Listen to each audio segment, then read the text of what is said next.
to Chicas and Chisme. We are your hosts. I'm Carla. And I'm Angelica. Hi, welcome. Hi. What's happening, chicas? How are you? You ready for some chisme? Oh, you have Yeah, no idea. love cheese man. We don't prepare for these things. We just kind of go because I feel like that's the best way. Because it's like, oh my gosh, what else? What else? What else? Tell Yeah. us, Okay. introduce yourself. Let us know, let our listeners know who you are and what you're all about. Well, my name is Bryan Power, and yeah, I'm a integrated attachment theory coach, which is basically it's a program that helps us go from some insecure attachment styles to secure, teaches us how to have really good relationships, and gives us the tools to kind of do that, right? And so, that's something that I didn't have to, most of my life, and I think a lot of us are struggling in that area. So, my wife and I kind of went through an experience last year in 2024 where, we went from having what we thought was a pretty good relationship to a, complete relationship failure, where the emotions and our childhood trauma was starting to play out to a degree where it eventually broke down completely. And we ended up with a restraining order against me. The relationship was over. That was for emotional purposes, never a physical threat. And but fortunately, all this was really for good because ultimately we learned a lot, we grew a lot, we changed a lot, and now we have a lot. So we have a really great relationship together today, and so everything turned out to be a blessing. But took a lot of work, took a lot of pain and suffering along the way, but it was all worth it in the end. I have so many I know, questions. I know, I know. She's like, I need to ask. Yeah, All that's fine. All right, I figured I'd get right to it and really get you going. So you are a coach. So did you become a coach after everything happened? I'm assuming that you did. Yeah, so through all this stuff that was going on, early in February of 2024, my wife challenged me actually to see a therapist. We had a fight about my son, and some parenting styles were different, and so she finally just was like, "Okay, well, I think you need to see a therapist." So I said, "Okay, I'll see one," but I also challenge you to see one as well because, of course, in her mind, I was the one with all the problems, and in my mind, she was the one with all the problems. Right. And Mhm. so, the first thing we got to do is accept that we both have some problems. That was the first step. But I was seeing a therapist. She was seeing therapists. This was kind of going on for a couple months. Like I said, we kind of devolved into an emotional turmoil as a lot of our childhood trauma was playing out. And about a month, I would say a month, month and a half or so before I actually got thrown out of the house, if you will, I came across a woman named Thais Gibson, Thais Gibson. She was doing a podcast on the Mel Robbins show, and she was talking about attachment theory and Yeah. how we attach in relationships and how it deals with a lot of childhood trauma and all this other stuff. And I was like, wow, this is fascinating work. And I was like, I was interested. I thought this is pretty amazing. Like this lady seems to know like kind of what's going on between my wife and I. And so I delved into that work. And even though it was kind of a little too late, if you will, to save what was going on with my family at the time, if you will. Even when the restraining order came upon me, I was still like interested in kind of learning this stuff. And I thought, what am I going to do? Not learn it anyway? Like I might as well keep going. Yeah. So I just delved into that work. And then she has a coaching program where she teaches you to, be a coach as well and kind of, help others learn this program. So I decided to take it. I was like, let's do it. I'm interested. Let's do it. So I didn't know if I was going to be a coach or not. I was just kind of interested in learning more for myself. But ultimately, it would lead to, I realized that I really love coaching. I was in the fitness business for almost 20 years. I really love kind of helping other people. And it's just something I really enjoy doing. And so I really feel like this was just something that I was supposed to do now and kind of pass this information to others. And I'm kind of on a mission to help save as many relationships as I possibly can. I feel like I went through this for a reason. And now I've got a purpose to help as many other people not go through what I went through. How long have you been married? So, well, we've been together since almost 2015, almost 10 years now, I guess. I call her my wife. So technically we're not married. We actually, yeah, yeah. So we got engaged in 2019. My son was born. And then of course COVID happened and then we just kind of pushed the wedding off, kept pushing, every year was kind of like, oh, we talk about it, but then we never get it done. And then when things happened last year, I was like, oh, okay, well, it's just over. It's never going to happen. But we're now talking about it again. So we're actually looking at doing October 16th Oh my next God. year, Good. which is the Yeah. day that the restraining order came off. Oh my God. So we're gonna Let's celebrate that celebrate. our 2 year So anniversary. That's the plan anyway, for us to actually kind of finally get that done. But yeah, So obviously I want to talk about relationship. Yes, we're going to yeah, talk about coaching and all that stuff. But so when you guys started your relationship and, dating and all that, everything was great. Everything was yeah. good, obviously, right? Because it's like a honeymoon stage. So when did you guys start having issues and problems? Yeah, I mean, we had our differences all along, but for the most part, like you said, everything was pretty good. We had a lot of laughs, a lot of, things were just good. We had a lot, I mean, just funny. My wife could be a riot. We just, things were great. Yeah, things were great. I think most of our problems came in 2019, when the first few years, I was actually spending half my time in Florida and half my time in Massachusetts. So it did give us a little breather at times, and kind of an opportunity to miss each other a lot. And so when we did get together, it was more, good times than not, if you will. And then in 2019, when my son was born, I decided to move to Massachusetts full time. And between the two, I think that and COVID and all that stuff that was going on, really, I just think added a lot of stress to everything. And so over the next couple of years, we would have some fights, but never anything serious. It was never, there was never really, like, I never thought we would not be together. It just seemed like, okay, we had some issues, we had some disagreements, but we also still had a lot of fun. We also still had a lot of great, romantic times together. And, it wasn't like there was infidelity or drug abuse or, monetary, money wasn't really an issue or anything like that. So it just seemed like, okay, we have some issues, we have some arguments now and then, but yeah, it was festering. It was kind of like death by, I always say it's like death by a thousand paper cuts. These little fights were slowly eroding the connection, I guess, and just, mounting, and frustration was kind of building, if you will. So it hit a crescendo. After years, it hits a crescendo, you know? Yeah, that definitely happens. It creeps up on you when it's like little things. Like when it's something huge, it makes sense. You go, there it was, right? You Right. cheated or whatever. Hmm. But when it's those little things, you don't see it They just kind coming of build up. because you get so used to the cycle of like, we fought, we made up, we're fine. We fought, Hmm. and Yeah. nothing really changes. The skill sets don't get better.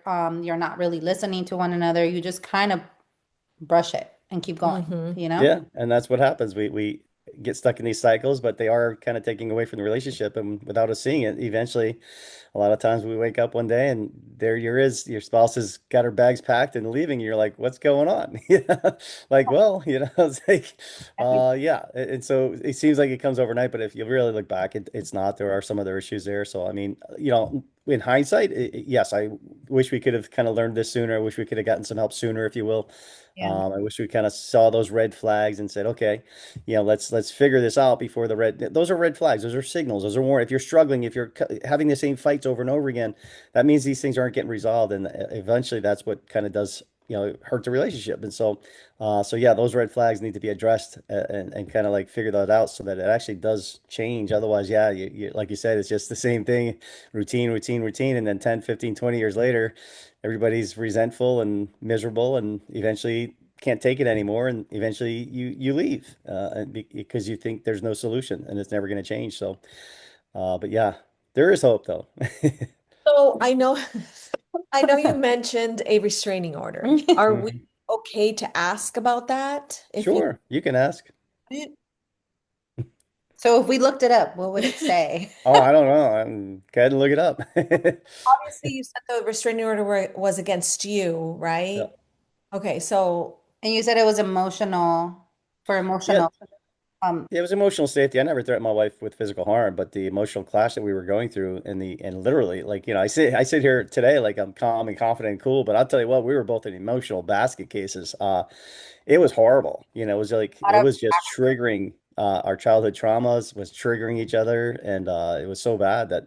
And then yeah, so there were things that were happening. She thought I would say certain things to other people and this and that, and later on she would learn that that wasn't true. But at the time, she was hearing stories and this, and so she just kind of like thought, okay, this is getting out of control, and somebody told her, you got to get a restraining order, and this is how to do it, and so she just kind of listened to them and kind of pursued that avenue, and eventually was like, okay, so and my lawyer and I got a lawyer, and we decided, when we met her at the courthouse, she was kind of really at that time, looking to go forward with it. So we just let her have it. We didn't fight it. We just said, let's just move on and kind of move on with our lives and figure it out later. So was it that's the based? way the restraining order came about. Yeah.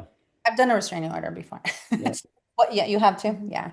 Was it based off of like harassment? Like that's what's the basis that they approved it? Like that's how they, because there are certain things that have to happen for them to right. prove it, To, I, right? I I have no idea. Again, we didn't fight the case. I didn't even go into the courthouse and listen. Like we just left. Like my lawyer and I just let her have it. So I don't know eventually what the what it was about. But it wasn't physical violence. It wasn't any threats like that. It was literally I was trying to save the relationship and she was trying to get some space. So she Right. got space by using a restraining order, and that's how that worked in general, you know. So whatever the reasons were, whatever she was going to say to the courthouse, it doesn't matter too much. It was really just an emotional, hyperbolic emotional state that we were both in that really caused it, you know. Got it. Okay. And then obviously a restraining order means you guys cannot come together. So Yeah. how did you wait until the restrainer was like lifted, expired for you? No, so so you here in Massachusetts, you get an 11-day, and then you can extend it when it's extended. It's for the year. So she had gotten the full year. So there was, that's where that was. So no, we weren't talking at all. I didn't care to. At that point, I thought the relationship was over. I was moving on with my life. I was living with a friend of mine, just putting my life back together, and yeah, moving on. I didn't do any of this work to get my wife back either. It was really doing the work to move on, and and just that was it. Accept what was going on, and I had no idea what she was doing with her life, so. You were focusing on you On getting you, better. yes. Yeah, Yes. absolutely. Yeah, I had no idea what she was doing. For all I knew, she was with somebody else. For all I knew, she was out partying with her friends or what. Like, I had no idea. Right. So I just didn't matter. At the end of the day, it doesn't matter what she's doing. At that point, it was over. It was just, what am I doing with my life? What am I going to do moving forward? How am I going to live? What's my next step?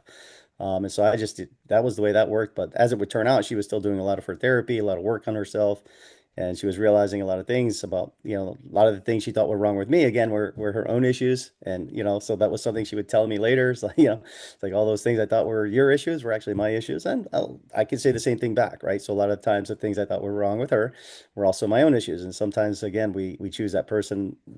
She said, I'm her mirror. And, so she's looking at me thinking that, right? And vice versa. So yeah, at the end of the day, we just had a lot of childhood trauma, and that's the thing. I think a lot of us, grow up with different perceptives, perceptions of things that are just distorted, and we get stuck in these cycles that we don't really know how to get out of because the subconscious is powerful and it's really taking over, and the subconscious is running the show. And 95 to 97% of our decisions in life are made by the subconscious.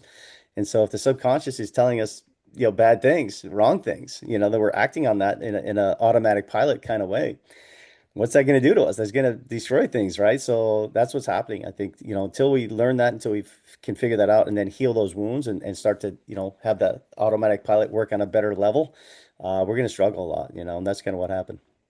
So when you started the healing journey for yourself, right, to like find yourself and everything, what were you kind of focusing on? How did this program help you? I was just focused on being as good as I can, putting my life together, paying the bills, trying to run my business and being like, I have a 5.5-year-old son, so he was 4.5 at the time. And I just wanted my son back in my life, wanted to be the best father I could be.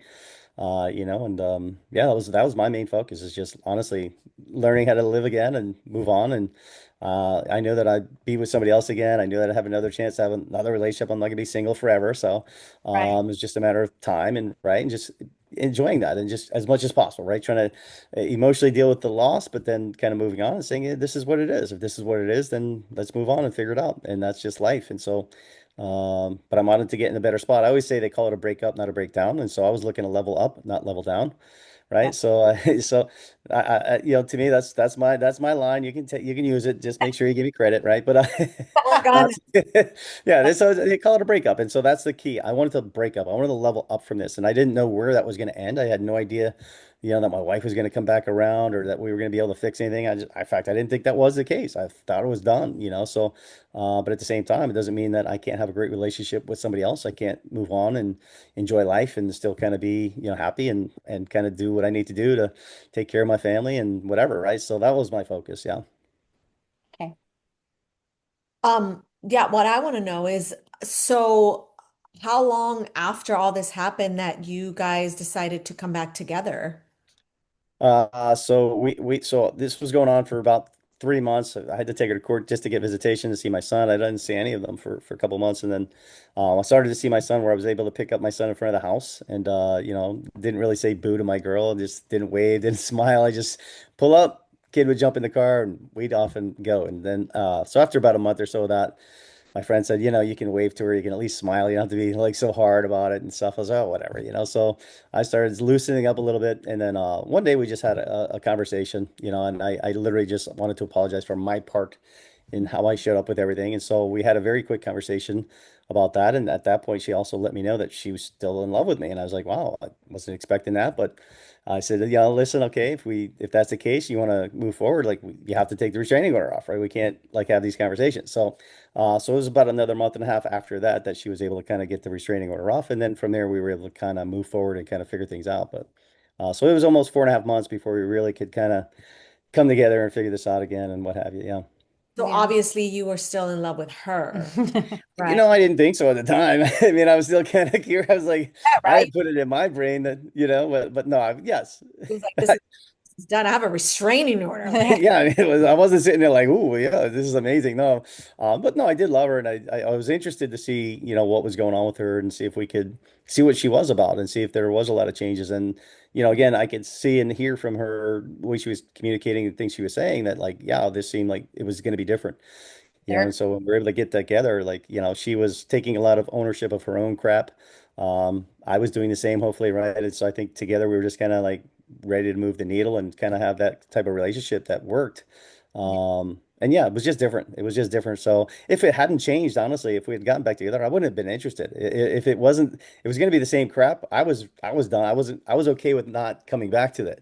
If it was going to be the same kind of frustrations, if you will, but because things were different, that's what really got me more and more excited to say, yeah, I think this could work. Yeah, that's the most important part is that once you start therapy and you start working on yourself, it's so quick. Like when you're with someone, whether it's that same person or someone new, it's kind of like a red flag if they're kind of not at your level, right? They're Yeah. not doing the way that you're healing and all this stuff. And you're like, I have to move on. No yes, matter how much I love you, I gotta move on. I can't do this. And Yeah. yeah, so it's important that both parties are getting the help that they need, you Yeah. know? Yeah, that's optimal, right? If both parties are doing the work. I mean, I always say if she did the work and I didn't, then she might have moved on and I wouldn't have, right? Or if I did the work and she didn't, then I might have moved on and she wouldn't have. If neither one of us did the work, then we might have got back together. But guess what? It was still just been a disaster. Right. Yes. So the way it works best is if both parties are kind of working at this. Now, I always say it's one is better than none, though, right? So if your spouse, two is better than one is better than none. And so, if your spouse isn't willing to work on some things with you, I'm talking before all this gets to that point, it's still important that you do it. You do the work. You take the lead. You figure out how to do some of this work, and you'd be surprised at how much you could change the dynamics of your current relationship. And even if it doesn't do that, then at least you're continuing to learn and you may outgrow the person you're with. You may eventually feel like, yeah, this isn't suiting me. This is not a healthy relationship. And this is something maybe I do need to move on from. Depending upon your situation, obviously, family, kids, everything else, you got to take that into consideration. But yeah, definitely do the work anyway. Like do the work because you can't lose if you do the work. I do agree that if you're in a relationship and one of you decides to get therapy, sometimes that old version of you brings out the worst in them. So, like, let's say you're going to therapy, that new version of you might bring out the best in them. And then at some point, make them want to go to therapy, Hmm. right? Because you might be triggering their worst side. Yeah. And when you're able to see your partner, you see their wounds, you see how they're doing things a little bit, and you're able to work around that a little bit, all of a sudden they start to they're feeling less triggered, they're feeling less stressed, and they're starting to feel better about the relationship because of the way you're handling it a little bit. And so that can definitely spark some more interest to say, wow, if this is working this good with just one person, maybe I should jump on, maybe I should learn a little bit more and see if they can move the needle together. But yeah, definitely do the work. It doesn't matter. Just do the work yourself. Mhm. Go Oh, ahead. oh, so are you a full-time coach? Yeah, well, I'm working on being a full-time coach. I mean, I'm still building up, my clientele a little bit, but I'm really on a mission just to save as many relationships as possible. And I've been doing a lot of podcast guesting, and so this is always a lot of fun to tell my story and kind of get the word out. I'm actually going to be starting my own podcast next year, so I'm very excited about doing that as well. Yeah, it'll be my relationship fail podcast. We're going to talk about relationships and all things about relationships and using failure to again, learning how to use breakups to, break through, right? So it'll be a lot of fun. But yeah, no, I'm trying to be a full-time one. Yeah. Can you tell us a little bit about the approach with the styles, right? Like what was it called? Attachment styles or Yeah, integrated the attachment attachment theory. styles. So I kind of kind of touch the attachment style. So you could be with the whole like Mel Robbins, she talks Yeah, about attachment styles, right? And it's about like secure, insecure, or yeah, avoidant, or anxious attachment, or combo, right? Um, yeah. what is different with the program that you're part of? So what I love about Thais Gibson's work is she talks about attachment theory, right, which has been around really since it was around the 1950s, but really became a little more popular in the 70s, and then it's been around for a while now. But what she did was created a program called integrated attachment theory, which really develops six pillars of the program that help move us from insecure attachment styles to secure attachment style.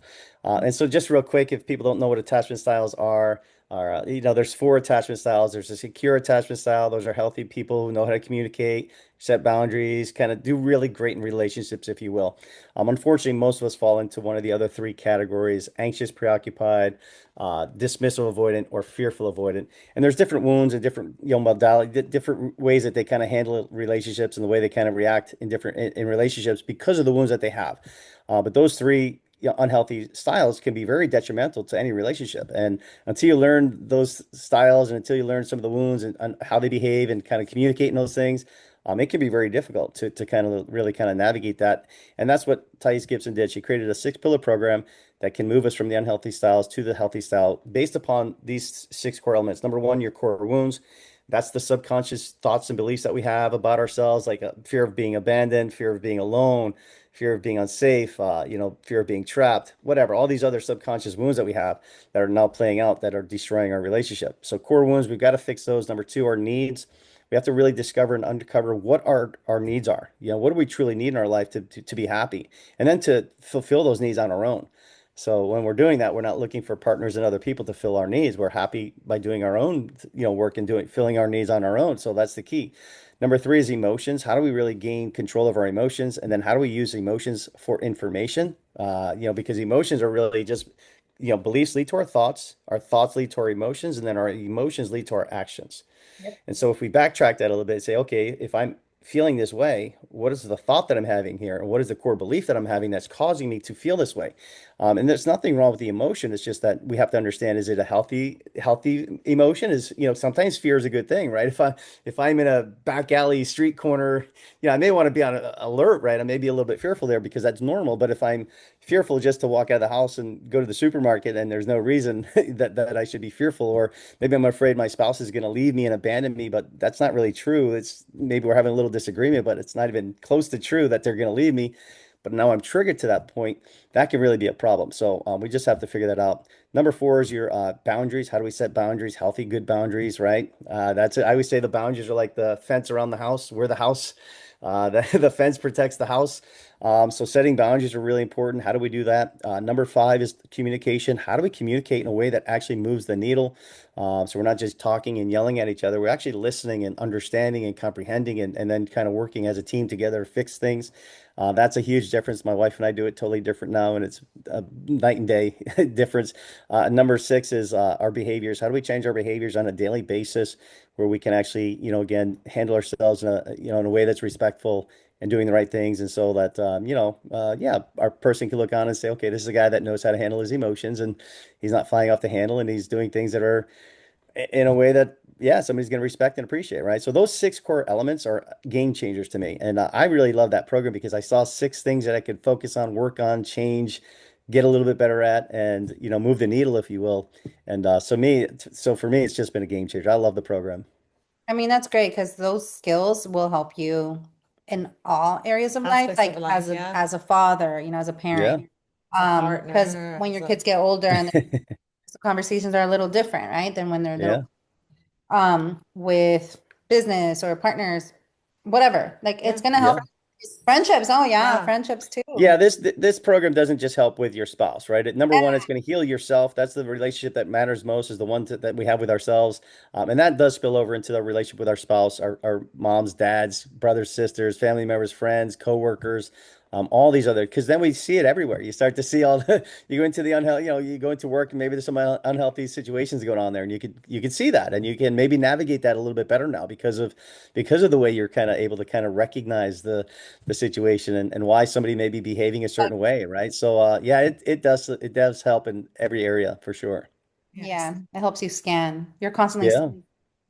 right? I do it all the And time. and I think you kind of know how to deal with difficult situations, right? You Mm-hmm. kind of are like aware of it and you're like, okay, I know how to deal with this now because I've gone through therapy, I've done the work, I've healed, I've done, all of that. And I think, I mean, I know for me in a lot of areas of my life, I'm like, oh, the old me would have acted like this. And now Mm-hmm. I'm like calm, cool, and collected. And I'm like, I'm so proud of myself. proud of myself. You It know? works a lot better when you do it that way, right?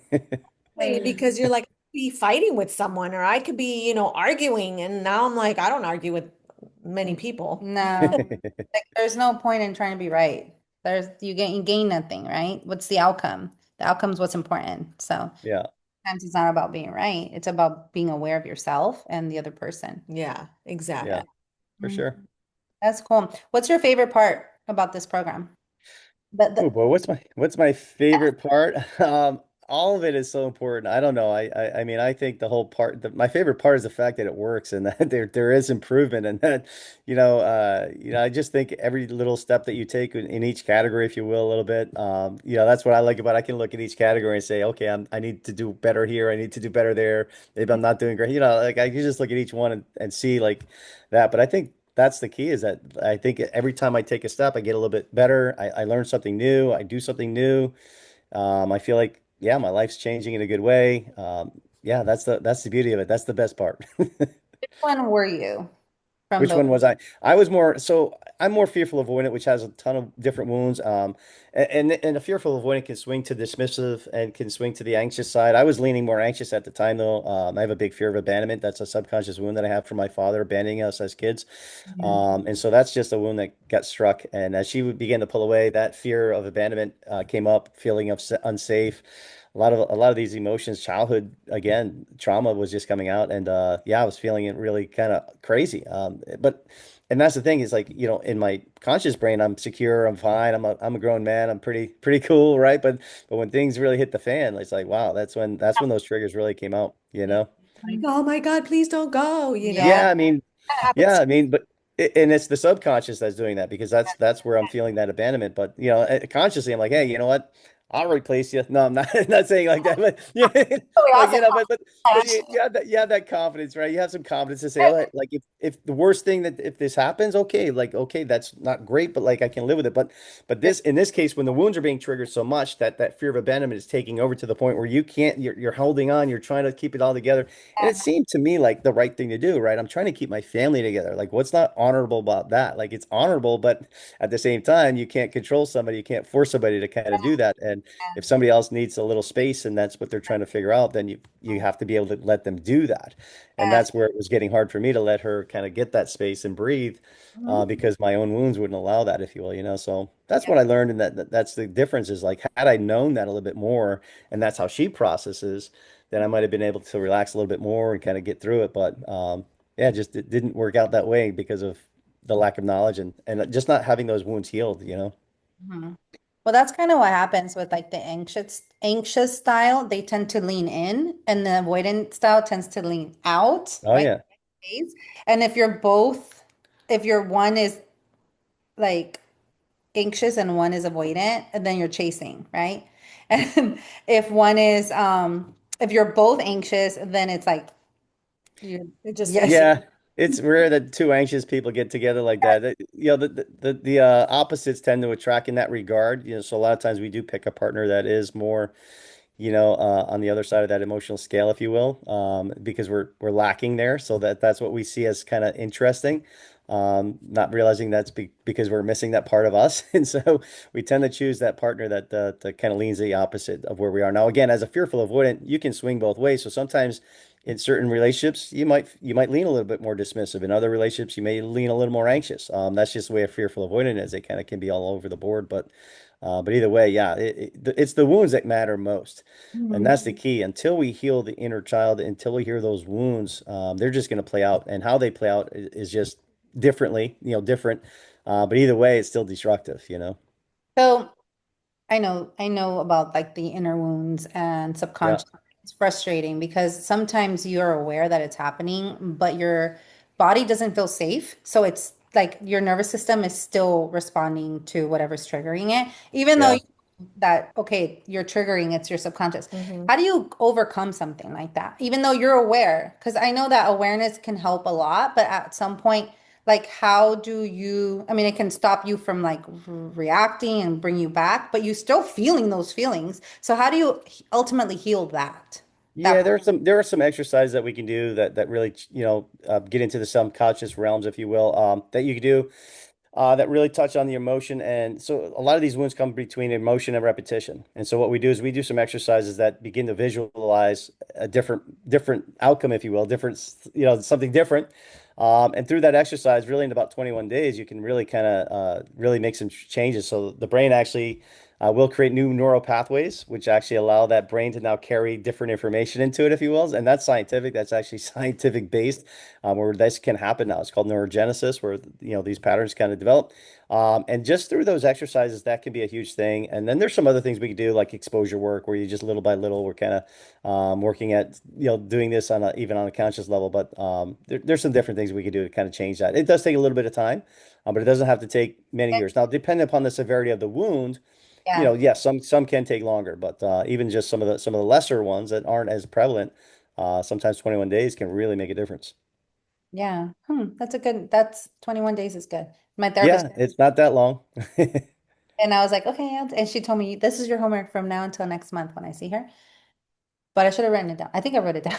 It's my ADHD. I don't know what I'm gonna But, do, but but I think she told me but this. I'm like thinking now, like if I do it every day for 21 days, it probably will make the biggest difference. Yeah. Yeah. Yeah, I'm gonna Yeah, try but that. there's some stuff we could do to make that change and really kind of, heal. And I also believe that, good childhood trauma specialist, my wife was seeing a good childhood trauma specialist that really worked well for her. There are other modalities that you can implement along with this stuff as well. So it's not like maybe just doing this. Sometimes whatever it takes, sometimes we got to look at other things and be open to, just doing whatever it takes to kind of get the healing. Yeah, we've done everything. We try so many things, huh? Oh, of And we gain, course. honestly, it's like you chip away at everything from everything you do, right? And Yeah. you, I don't think there's a wrong way of no, getting therapy, coaching, like or whatever whatever you want to works for call it. I you. don't think there's a wrong way, and you can do it all, right? You can do it all. You can get coaching, you can get therapy. I had a life coach, and she changed my life for the Yeah. best. She taught me how to deal with situations, and I never knew what a life coach was, So, Mhm.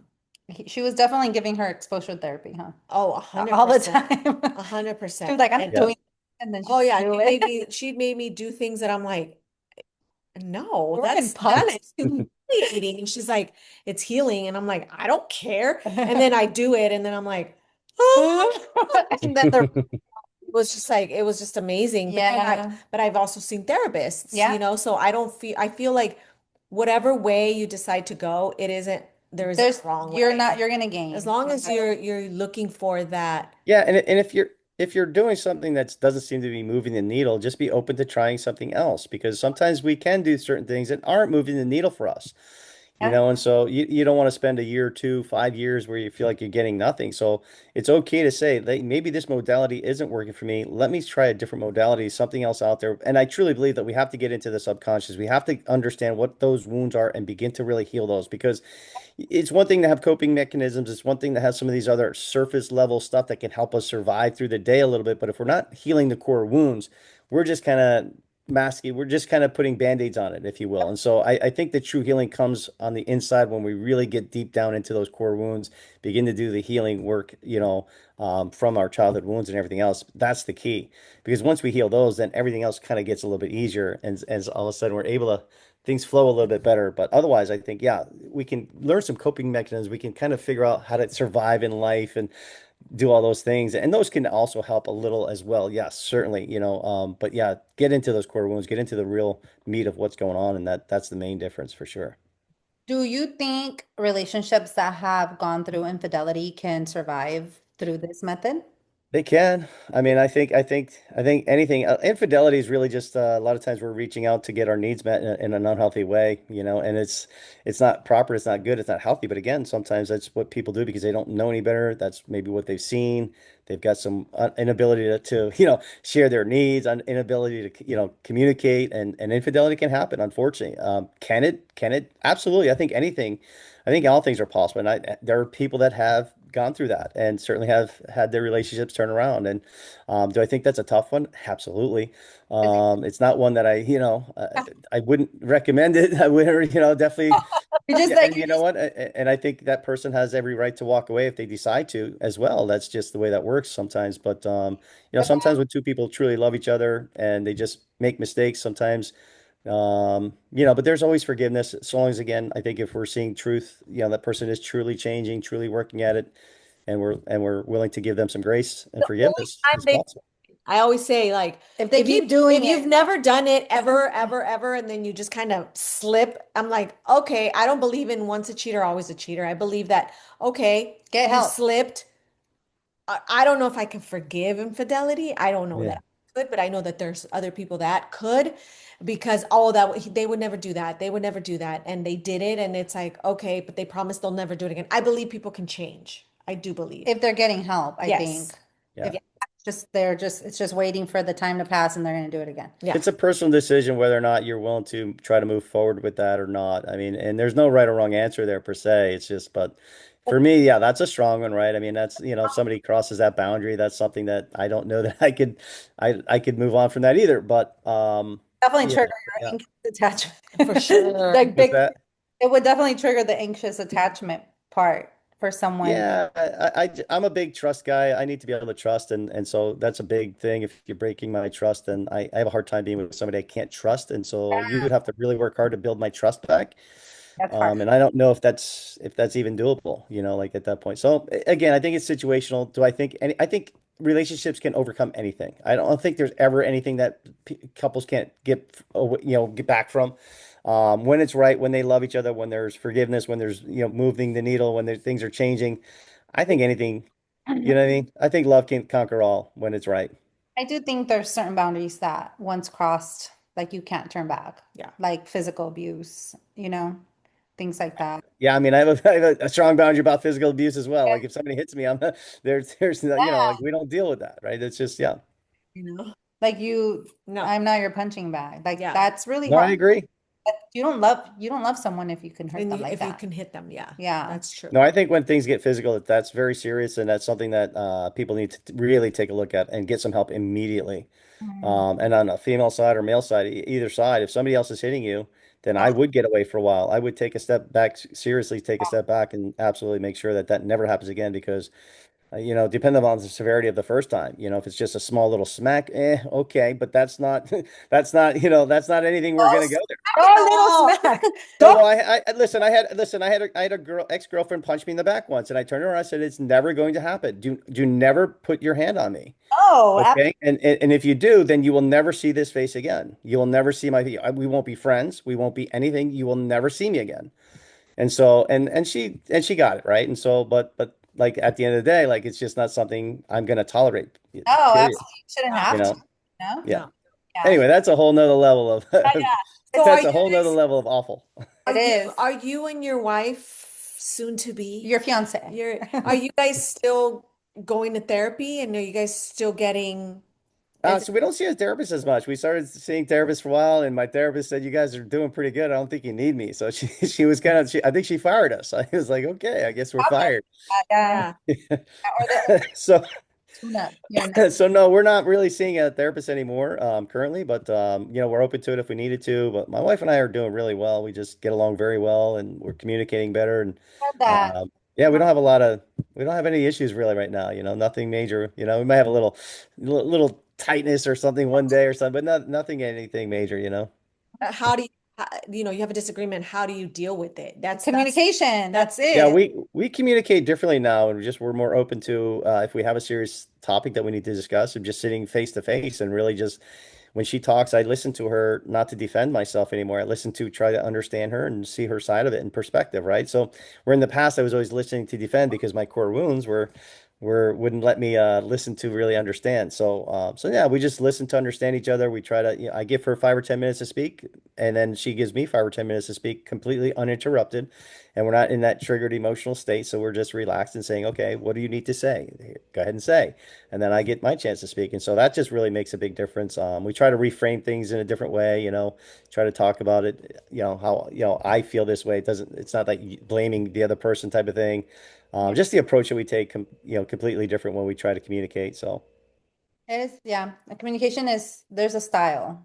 And Yeah. once people can understand how to communicate, and it takes two, honestly. You can't communicate healthy one way and the other person can't. Hmm. So it has to be both having healthy communication. You can teach the other person how to communicate, if you have good communication skills, if they're open to it. Hmm. But it's so important. but that's the thing. A lot of us think we aren't know how to communicate, and we're not. So like a dismissive avoidant communicates with their, they communicate more with their actions. Oh, Right. And so, it's a lot of times they're going to communicate with their actions and that they expect you to understand that. And then on the flip side, anxious preoccupied or communicating, over communicating constantly, yeah, 10 times a day or whatever it might be. And maybe that gets to a point where it's annoying and not really breaking through. And so I think our wounds keep us from being able to hear each other too. My wound's going to keep me from hearing exactly what she's trying to say because I'm hearing it from a broken filter. I'm hearing it from my perspective that it's really not healthy. So I'm feeling attacked. yeah. Whenever time she would try to bring things up to me, I was always feeling like, oh, you're attacking me now? I'm going to defend myself, okay? If you're attacking, I put the shield up. And so I was always listening to defend myself constantly, and I would jump over her constantly. So, and she would be like, "You're not listening to me." I'm like, "Of course I'm listening to you. I need to make sure I listen to every word you say so I can defend exactly what you're talking about." And so in my mind, I was listening really great, but that's the difference between really trying listen to understand, listen to comprehend, listen to really see that side and point of view. That's the difference. It's not just listening to, defend and jump on top of the person and try to prove how they're wrong. No, it's really trying to hear their point of view and then gain some knowledge of that. And sometimes I can say, you know what, hey, that's a great point. I maybe didn't see that perspective and vice versa. Now we're learning from each other. Now we're really kind of able to work together. It's a whole different ball game.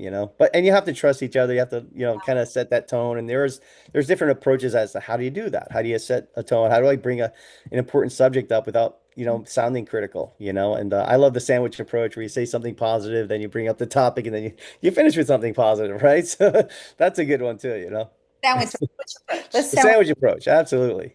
I think it's wonderful to hear that there's two people that really, really care about each other and they're willing to make changes to be together, right? Yes. Because there's sometimes in toxic relationships where that they love each other, but neither of them are willing to. This one wants to be right. This one wants to be right. This one thinks this one's wrong. This one thinks this one's Hmm. wrong. And it's just like, it's just friction. And then for me, I feel like those people should not be together, Hmm. right? Or And not yet and until they we get. are advocates of therapy. Like get therapy. I feel like every single one of us as adults, even kids, because my daughter's My in daughter's in therapy, therapy, yeah. your daughter's in therapy. Like Hmm. my been in therapy since she was like 8 years old. She's 17 now. So she's been in therapy for Hmm. most of her life. And it's like it's so good for her because she knows how to communicate. She knows how to tell you how she feels. The tools are there, right? Right. So I feel Yeah. like every single person something has happened to every single one of us. There's trauma. There's people that have had a great like childhood, they had a great family life, but something in their life happened. And you Yeah. know, Well, trauma Mhm. is defined by how, even if it's small, how it impacted you as a person, right? Right. And so you could have Right. had a great upbringing and then But something happened at work or something happened some at at school school, or on your you way know? home, some creep approached you. It could be something small and now you're trapped. Yeah. So it happens a lot over emotions and repetition, but it can just be something dramatic as well. So it can just be a one-time experience. I also like what Gabor Mate says, trauma to the child isn't just what happens to the child, but it's also what doesn't happen to the child. Mhm. So if a child is screaming and crying for his parents for comfort and the parents aren't there to comfort that person, that child, guess what? That child feels abandoned. That child feels alone. That child is frightened and scared. And so because the child internalizes everything as if the world is all because of them. Everything they do is what's causing their problem and their situation. So if they're not getting comfort, then there must be something they're doing wrong that's they're not getting the comfort from.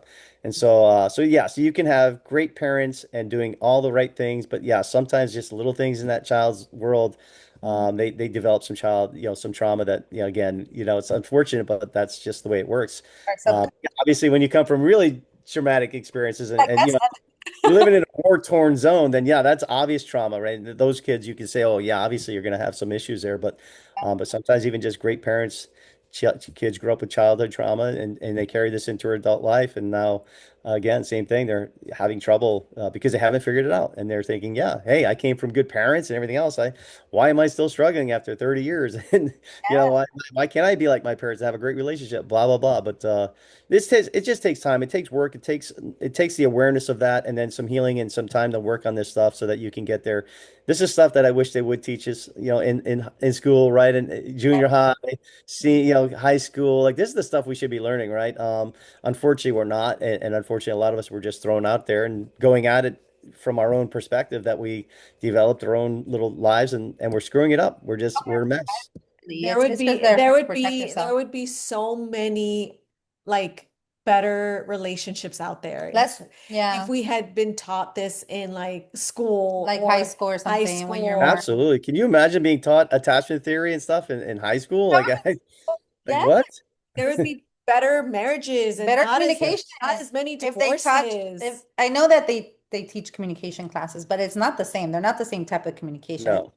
presentations and being Hmm. able to debate and stuff like that. But if they actually taught in high school's communication class, like how to communicate with other humans, Yeah. that would be That would be we'd great. be in a much better Society. I So Yeah. world. that's where I'm at. I'm trying to get the word out. So, whether it's young kid, I think I challenge every young kid to learn this stuff. The younger you can learn it, the better. Better. If you're a Better. teenager, learn it. If you're in your 20s, learn it. If you're in your 30s, learn it because Yeah. yeah, the sooner you can learn it, the better. It's that simple. You have you have your son is 5.5. Yeah. Oh, he's going to be raised differently. He's going to know Yes, how to now you communicate. and your wife have the tools to teach him things that you have learned so that he doesn't make the same mistakes. Is he going to make mistakes? Absolutely. Absolutely. He's human, Mhm. Yeah. but he can become a better adult, a better human if you and your wife tell him, teach him what you So, have learned. which is wonderful because you're not only healing your relationship, you're healing yourself, you're healing the Yeah. relationship, but you're Mhm. also healing his potential like future wife or Oh relationship. Yeah. yeah. It's This is generational. generational. This is generational stuff that we're trying to break. This has gone on for generations, both in her family and mine. We Mhm. both come from very dysfunctional families, and that's generational dysfunction. So, for us to stand here and break this cycle is not an easy task, but we're going to do it because I don't want to pass this on to our kids. I have a 14-year-old stepdaughter as well from her first marriage, and she's a great kid. But yeah, our goal is to have healthy, well-adjusted kids that know how to communicate, know how to live, and feel confident and comfortable and all this other stuff, right? So that's the goal. That's the goal. There's no other greater gift than to pass this on to them, and like that's it. Mhm. Yeah. Do you have anything to leave our listeners with? Anything you'd like them to know? Yeah, I always like to leave with just a little bit of hope. I always like to say, no, I don't care how bad the situation looks. I don't care if it was infidelity going on here. I don't care, really what the situation is. If you're willing to humble yourself, willing to make some changes, if you're willing to accept the situation for what it is, and sometimes let it go completely. That's what I had to do. I had to let my relationship go. That's really what kind of brought it back. So if you stop holding on to it and just focus on healing, moving forward, accepting things and do this work and learn and grow from it. I think it could always be the best thing that ever happened to you. I always say it's like it's like a Super Bowl.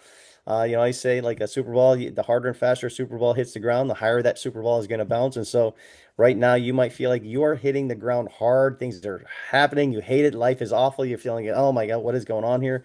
How am I ever going to get through this? But I promise you, if you do hang in there and you do some of this work, this is going to be the best situation that ever happened to you. And I truly believe that. I used to think when I was going through these struggles that I was being punished. What I realize now is I'm actually being blessed. I'm being given a gift, an opportunity to Yep. learn, to Hmm. change, and to not stay stuck in that unhealthy stuff that I was once in. Right. Yep. So when done properly, breakups will help you level up. Use the Yep. breakup to level up. I love Uh, that. Yeah. Yeah, 100%. and then everything Evolve. is anything can happen. Anything can happen as far as where you're at today with your spouse and things can work out. You never know. I mean, and it's even great for people who are not in relationships, who are trying to Mhm. get Oh ready yeah. the dating world and like enter as a full person, you know? Yeah. Oh, Enter. absolutely. The more healing you can do this before you get into a relationship, the better. But if you're stuck in one, or you're in one, you don't want to jump out of it just to do this work. But yeah, if you're single, by all means, do the work. Absolutely learn this now, and then you'll be much better at dating. You'll see the red flags. You'll be able to set those boundaries early. You'll be able to do those things in dating that again, a lot of us don't do because we don't know. We don't recognize, or we see the red flag, but we don't address it. All that stuff where we're now, involved with somebody 5, 10 years later, and we're like, uh-oh, like what's going on here? Now we've got to fix it, down the road. So yeah, I truly believe like if you learn this early, then you're going to be able to do the dating scene a whole lot differently and a whole lot better, and not find yourself in the wrong relationship. With quality people because Yes. you'll Yeah, know. for sure. Mhm. Exactly. Well, thank you so much. Did you have anything else to ask? Yeah, like, do you have any information that you want to give? Meaning, like, if Like they, a, like, if they want to get a hold of yeah, like our you, website Yeah, or whatever. anything, any information that you, yeah. Please go to my website if you want to get in touch with me. I'll be happy to give you a free strategy session. Talk about your situation, your relationship, what's going on. Be happy to do that for you. You can do that by going to my website, myrelationshipfail.com or makeyourrelationshipfail.com. You can take the attachment style quiz for free right there. So take the attachment style quiz, learn what your attachment style is right there. And then, yeah, feel free to book a session with me. Be happy to hear your story, kind of see what's going on, see if I can help you a little bit. And then also, I challenge everybody, if you really want to get into this stuff, join the personal development school from my website. That is Tice Gibson School, the one that I learned from. And in there is a treasure trove of videos and workbooks that you can go through at your own pace, your own time, and work through that. It's incredible. And if you decide you want somebody to coach you through that, that is what I do. I will help you move the needle a little bit faster. You can go at it on your own, or you can say, hey, Brian, I want to move the needle faster. Let's get this done. And I'd be happy to talk about what we can do to help, kind of move that needle for you in that regard. But go to my website, myrelationshipfail.com. all right, Perfect. guys, you need help, Reach out. contact Brian for Yes. sure. I'd be happy to do it. Thank you guys for having me on the show today. Came on Yes. to the podcast. Thank you for your time Yep. and your knowledge and your story. Story, And yeah. because I think it takes somebody brave to talk about, Their story and their be story open and and be their open about it and so Mhm. transparent. So we Mhm. thank you for that. Yes. Sure. Yeah, thank you. No, it's an honor to be here, and thank you for letting me share my story today. I appreciate it, and I hope we can help some people today. Thank you. Wife and your son And and your your wedding family. next Yeah. year. Thank you. Thank you so much. All Thank you. right. Have a great night. Bye. Bye-bye.